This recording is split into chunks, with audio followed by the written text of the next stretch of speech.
These days, the only AI agents that people seem to care about anymore are AI coding assistants.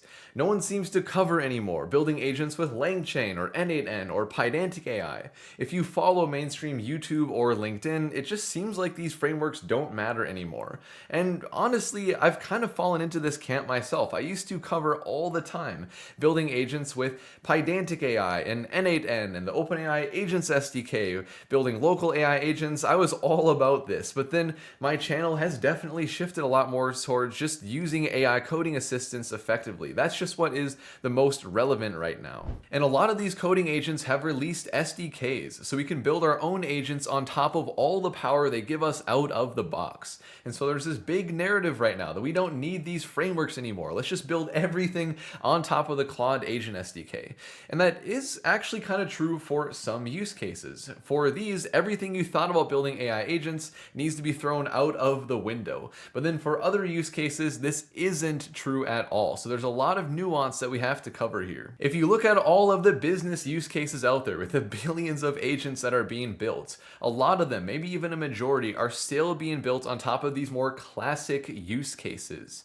But then some are transitioning. It's making more sense to just build them right on top of these SDKs. So I want to cover this nuance with you. When it makes sense to build on top of the SDKs, when it makes sense to use a framework. There are some other important evolutions we have to talk about as well, like relying a lot more on skills now and different ways of performing RAG. I want to cover all this and make the decisions very easy for you. All right, so let's start by talking about the old way of building AI agents. A lot of this still applies, but every agent was built this way in 2024 and 2025. So you'd start by picking your framework. All of these are valid. There's honestly way too many options out there, but you just pick the one that you're the most comfortable with or your organization uses. And then you define the tools for your agent, all the capabilities like searching through a file system, accessing your inbox, that kind of thing. And then from there, this isn't a hard requirement, but most AI agents, especially back then, had some kind of RAG. So you define your chunking, embedding, and retrieval strategy for your agent to search through a knowledge base. And then finally, you would wire up the agent loop, so state and memory management, things like short-term memory, being able to store all your conversations in a database. And of course, I got some examples here to go with everything that I'm talking about in the diagram, so I'll link to this repo in the description. I want to start here with like the most classic RAG agent ever. Not that these ideas have gone away, but this is just how we would see almost every single agent defined in 2024 and 2025. So you'd start with your agent definition, using a framework like Pydantic AI. You define your model, your system prompt, the tools, like this is a tool to search our knowledge base with RAG, because RAG was in almost every single agent.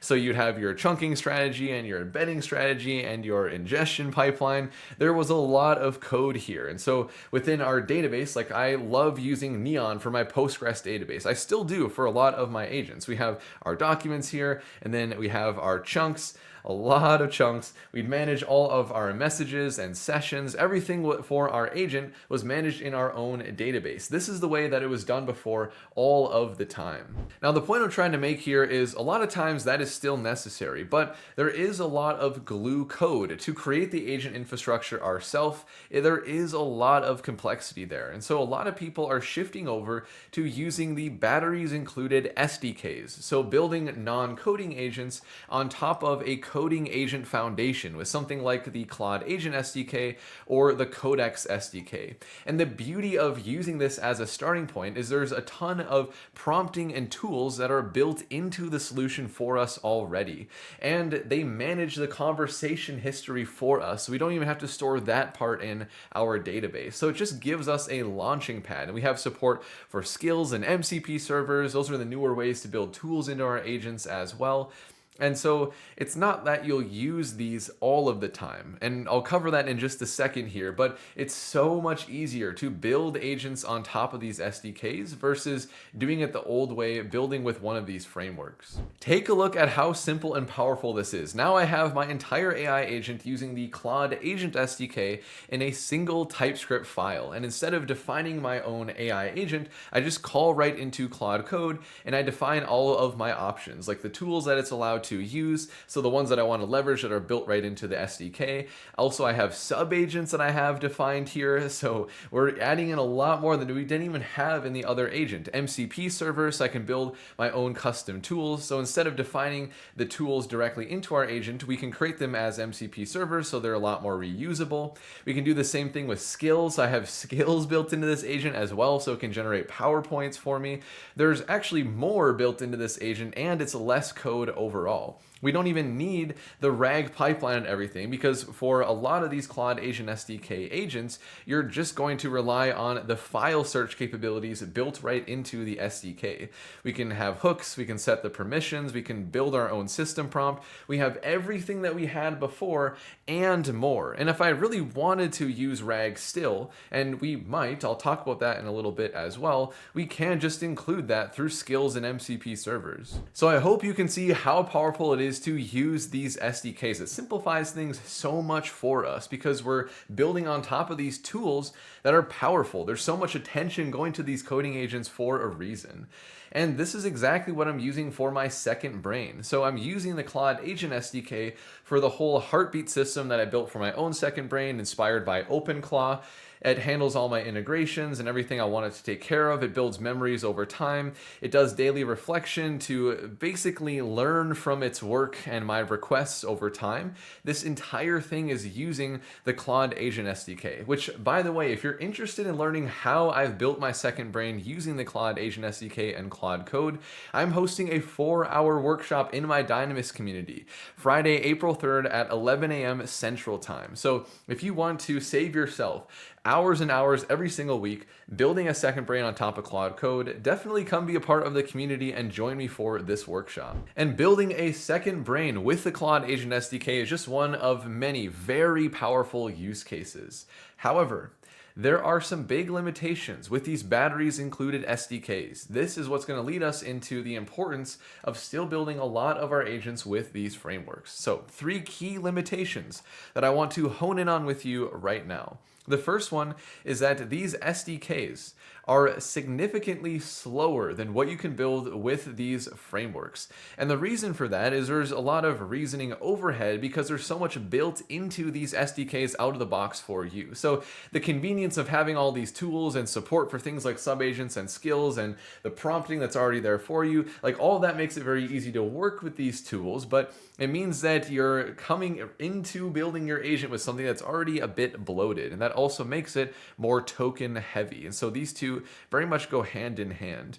And then it's also a bit more non-deterministic because there's a lot of things that are managed for you. So it's non-deterministic in the sense that you don't get to define exactly how your agent operates quite as much. When we're building with a framework, we're more building from the ground up. So any kind of use case where speed or cost or utmost flexibility is extremely important, that's when you want to build on top of a framework like Pydantic AI. I'm still using Pydantic AI all of the time. Building with these frameworks is what's going to allow you to build agents with sub-second response times, the most flexibility possible because you're controlling everything, even the conversation history. For a lot of these production agents where you need a lot of observability and control, like being able to store the message history yourself and manage that yourself, you can't be using something like the Claude Agent SDK because that's just not an option for you. Now, besides the obvious speed difference between the frameworks and the SDKs, there's one other big reason why most of the time when you have an agent deployed to production, it's going to use a framework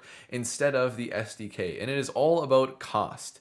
Like we talked about earlier, these SDKs are very token heavy, so most of the time when you use them, you're going to be using your subscription, like your Anthropic subscription or your OpenAI subscription. But you're only allowed to use your subscription when it is just you interacting with the agent. Otherwise, it is a violation of the terms of service for any of these SDK platforms.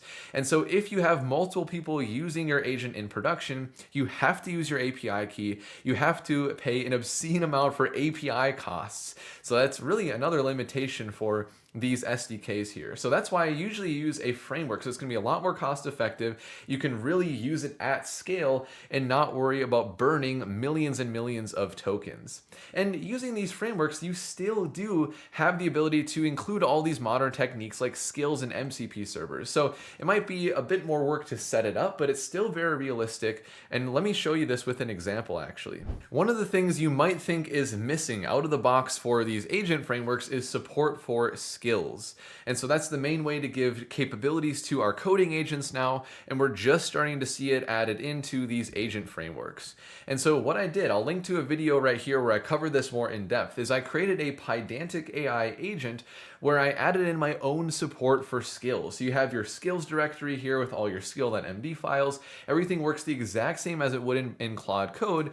But now we have our own custom agent where we have full control. It's going to be a lot faster and more token efficient. And so this setup looks pretty similar to the very first RAG agent example that I gave. We defined the model, the system prompt, the tool set here, but the tools are more about loading the skills now. This is the most modern way to add capabilities into our AI agent. So we have a dynamic system prompt where I basically describe to the agent, here are your available skills, and I load it dynamically from the skills directory, and then the rest of the system prompt is just describing to the agent how to leverage these skills. And so, for example, going into the agent right here, I just have a simple CLI. I can say, what is the weather in New York?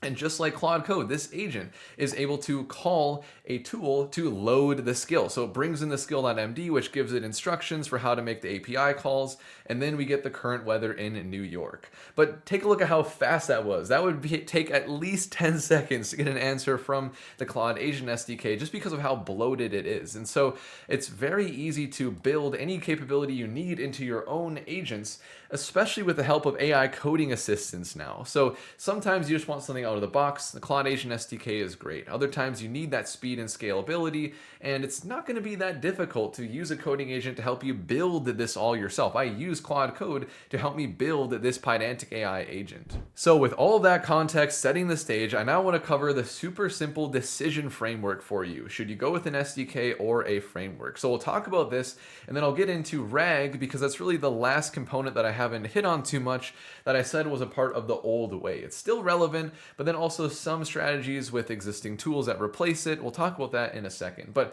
for the decision framework here, it really just comes down to two questions to ask yourself. Who is going to use your agent, and what is your tolerance for things like speed and scale? If it is just you using the agent and some delay is okay, you don't need to scale, then I would highly recommend going with the Claude Agent SDK or Codex SDK. Something out of the box that gives you a ton of power and you have to worry about less of the infrastructure. But if a lot of other people are using your agent, you're deploying it to a production platform, it needs to scale and be fast, then you still should go with, the classic way of using a framework like Pydantic AI or LangGraph. And in the end, you do want to just start with the simplest implementation. So you won't go the other way, but sometimes you'll start with the Claude Agent SDK just to test some tooling through skills or MCP, and then you would transition to a Pydantic AI agent once you need to scale. So there is a little bit of you can try with both, but usually this decision is going to make it very obvious for you right when you're starting with your use case. So I hope this decision framework is helpful for you. The last thing I want to talk about is what happened to RAG. Why are so many coding agents and other agents not using traditional RAG as the default playbook anymore? A lot of people are saying that RAG is dead. So I want to clarify this for you right now. So in 2024, no one really questioned RAG. Pretty much every single agent was using semantic search as a way to access external information. But then in 2025, people started to question this because we were relying a lot more on file search. Coding agents especially stopped using vector databases. They were using tools like grep now. That's why we see all of this built directly into the SDKs. For smaller corpuses of knowledge, it was proven last year that file search actually outperforms RAG, or classic semantic search. Llama Index did a study, Claude Code, a lot of these coding agents switching away. A lot of that was pointing towards the direction of RAG is dead. But there's a lot more nuance to this than people realize, because for larger knowledge bases with thousands of documents, semantic search is still more accurate and way, way cheaper. And so now we've kind of gotten to a middle ground this year with agentic RAG. We give our agent the ability to perform both semantic search and other kinds of searches like grep and keyword search. Graph RAG is really popular as well, especially for massive code bases or projects with many different code bases.